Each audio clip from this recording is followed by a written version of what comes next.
Hey what is up guys, welcome back once again. So दोस्तों, आज की कहानी जो एक्सप्लेन करने जा रहे हैं उसका नाम है जेल ब्रेक। तो कहानी की शुरुआत होती है पेरिस सन 1931 से, जहां पर हम पेपोलियन नाम के आदमी को देखते हैं, जो देखने में काफी अमीर घर का लगता है, लेकिन असलियत में वो एक चोर है और आज भी वो यहाँ पर एक चोरी करने के लिए आया हुआ है। उसे वहां पर कई सारे हीरे मिलते हैं जिन्हें लाकर वो अपने बॉस को दे देता है, पर वहां हम देखते हैं कि उसके बॉस के लोग किसी आदमी को मार रहे हैं। लेकिन पेपोलियन के लिए ये काफी आम बात थी, इसलिए वो वापस घर आ जाता है, जहां पर हमारी मुलाकात उसकी गर्लफ्रेंड नैनी से होती है, जो उसके साथ शादी करना चाहती है। लेकिन पेपोलियन को बस 6 महीने का टाइम चाहिए, जिसके बाद वो उसे शादी कर लेगा। लेकिन जब अगली सुबह उसकी आंख खुलती है तो उसकी पूरी जिंदगी बदल जाती है। उसके घर पर पुलिस आ चुकी थी और तब उन दोनों का सारा प्लान चौपट हो जाता है। पुलिस का कहना था कि उसने एक आदमी का खून किया है और उसकी बॉडी भी उन्हें मिल गई है। दरअसल पेपोलियन के बॉस जिस आदमी को मार रहे थे, पुलिस वालों को उसी की लाश मिली थी और कई लोगों ने पेपोलियन को वहां पर देखा था, इसलिए अब वो फंस चुका है। लेकिन क्या पता था इल्जाम उसके बॉस ने ही उस पर लगाया हो खुद को बचाने के लिए। यहाँ से शुरू हो जाती है असली कहानी, जिसे कि आपने ना तो कभी सुना होगा और ना ही देखी होगी। एक ऐसी जेल ब्रेक स्टोरी जिसे कोई ऑफिशियल सुलझा नहीं पाया।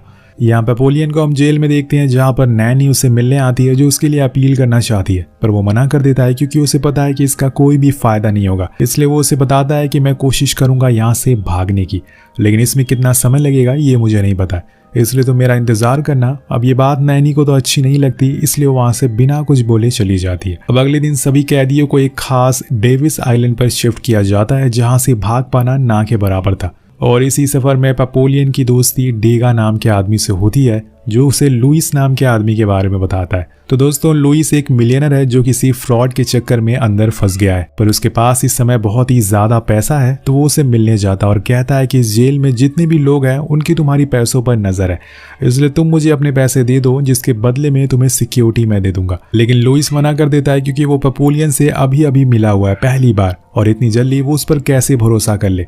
अब उसी रात शिप पर कुछ लोगों को पता चल जाता है कि लुइस ने खुद के पेट के अंदर पैसे छुपा रखे हैं। तो एक आदमी उसे मारने की फिराक में उसके पास आकर सो जाता है और थोड़ी ही देर में उसे मार देता है, लेकिन उसने गलती से किसी और को मार दिया था जो कि हूबहू लुइस की तरह दिखता था। और इन सब चीजों से अब लुइस बहुत ही ज्यादा डर गया था, इसलिए अगले दिन वो सीधा जाता है पेपोलियन के पास और उसे कहता है कि तुम्हें जितना भी पैसा चाहिए यहाँ से भागने के लिए मैं दूंगा, लेकिन उसके बदले में तुम मुझे तब तक सिक्योरिटी दोगे जब तक मेरी अपील पूरी नहीं हो जाती।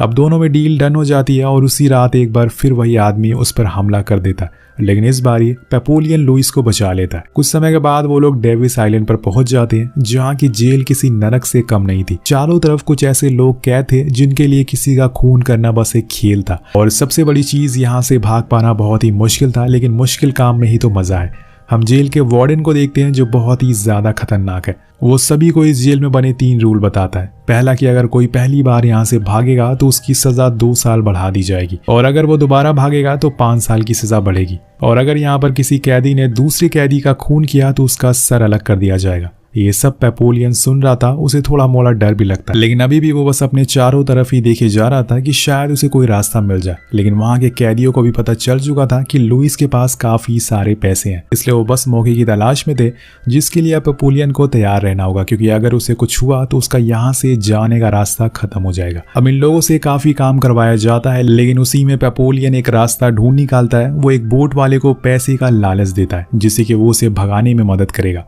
लेकिन उसके पास सिर्फ 3 दिन बचे हैं, जिसके बाद वो बोट वाला यहाँ से चला जाएगा, इसलिए वो जो भी करना है उसे जल्दी करना होगा। अब इसी बीच फिर से एक आदमी आकर लुइस पर हमला कर देता है, लेकिन इस बारी भी पेपोलियन उसे बचा लेता है, पर इसमें उसे काफी चोट आती है। और अब यहाँ लुइस को समझ आ चुका था कि जब तक उसकी अपील पूरी होगी तब तक शायद वो जिंदा ही ना रहे, इसलिए वो भी अब अपने दोस्त के साथ भागने का फैसला कर लेता है। जिसके बाद दोनों अपनी प्लानिंग शुरू करते हैं, लेकिन कुछ दिनों बाद एक आदमी को सजा दी जाती है जिसका नाम था डेगा, और वो असल में इन दोनों का दोस्त होता है। लेकिन एक दिन उसकी तबीयत खराब हो गई, जिस वजह से उसे हॉस्पिटल में भर्ती कराया गया, लेकिन वहां से उसने भागने की कोशिश करी और इसी चक्कर में उसने 2 लोगों का खून कर दिया, इसलिए उसे आज मौत की सजा सुनाई जाती है। उसका सर पेपोलियन और लुइस के सामने ही काट दिया जाता और फिर उसकी बॉडी को इन दोनों से ही फेंकने को कहा जाता है, जिसमें लुइस को बहुत दिक्कत होती है, लेकिन पेपोलियन उसे समझाता है कि ये बस एक लाश है, अगर हमने ऐसा नहीं किया तो वो हमें भी मार देंगे, इसलिए दोनों उस लाश को जंगल में लेकर जाते हैं।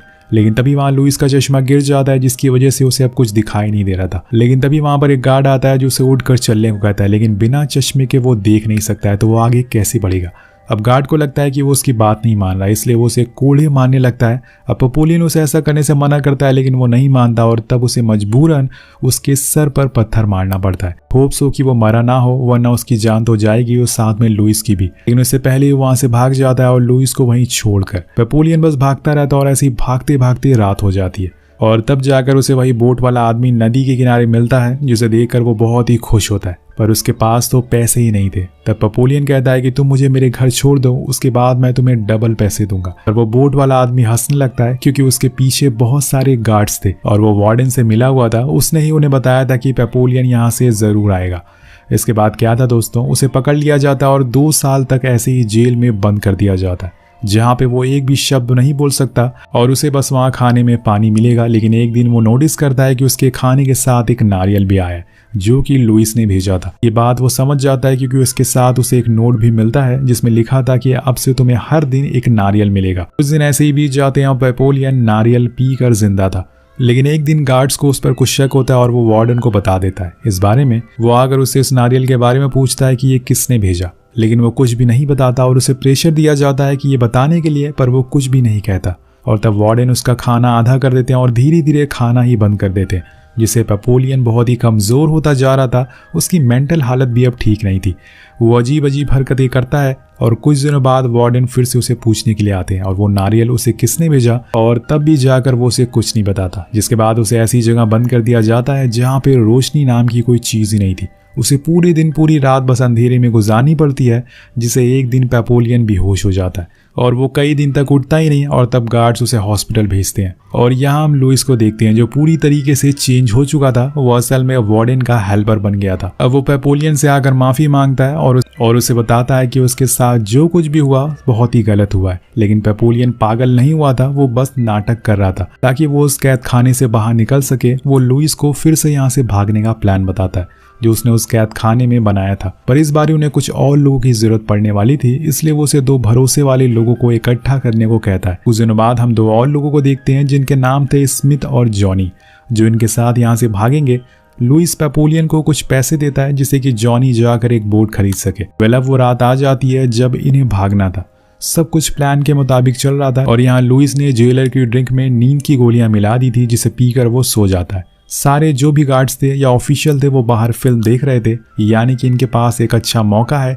अब वो धीरे धीरे आगे बढ़ते हैं, पर इसी दौरान वहाँ बारिश शुरू हो जाती है, जिससे कि बाहर फिल्म देखने वाले गार्ड्स अंदर आ जाते हैं और उन्हें पता चल जाता है कि कोई भाग चुका है। पर तब तक बहुत देर हो चुकी थी। चारों जंगल के किनारे पहुंच जाते हैं, जहां पर उन्हें वही बोट मिल जाती है जो जॉनी ने खरीदी थी, जिसे लेकर वो निकल जाते हैं अपनी आज़ादी की तरफ। लेकिन आगे चलने पर यहाँ इनका सामना होता है एक बहुत ही बड़े तूफान से, जिसे देखकर वो लोग डर जाते हैं और इसी में हो जाती है जॉनी और लुइस के बीच में लड़ाई, जिसे बचाने के लिए बीच में आ जाता है पेपोलियन। लेकिन जॉनी उस पर भी भारी पड़ जाता है और तभी पीछे से लुइस आकर उसे चाकू मारने लगता है, जिससे कि उसकी जान चली जाती है। मतलब इनकी किस्मत ही खराब है, कभी बारिश तो कभी तूफान। अब ये लोग उसकी लाश को पानी में डाल देते हैं और इधर तूफान तेजी से इनकी तरफ आ चुका था। देखते ही देखते चारों तरफ अंधेरा छा जाता है। कुछ देर बाद जब पेपोलियन की आंख खुलती है तो वो उस आइलैंड पर था, जहां उसे लगता है कि वो भले ही बाहर आ गया है समुद्र से, लेकिन अब वो लोग सेफ हैं। पर ऐसा होता नहीं है। उस आइलैंड के लोगों ने वार्डन को पहले ही इनके बारे में खबर दे दी थी कि वो लोग जेल से भागे हैं। अब यहाँ स्मिथ तो गार्ड को देखते ही वहां से भागने लगता है, जिससे कि उसे वहीं पर शूट कर दिया जाता है। लेकिन लुइस और पेपोलियन को एक बार फिर पकड़ लिया जाता है और उन्हें उसकी कैद खाने में बंद कर दिया जाता है। सीन शिफ्ट होता है और 5 साल बाद, जहाँ पे पेपोलियन अपने सेकेंड अटेम्प्ट की सजा काट रहा है। उसका हुलिया पूरी तरीके से बदल चुका है, लेकिन लुइस का कोई भी आता पता नहीं है।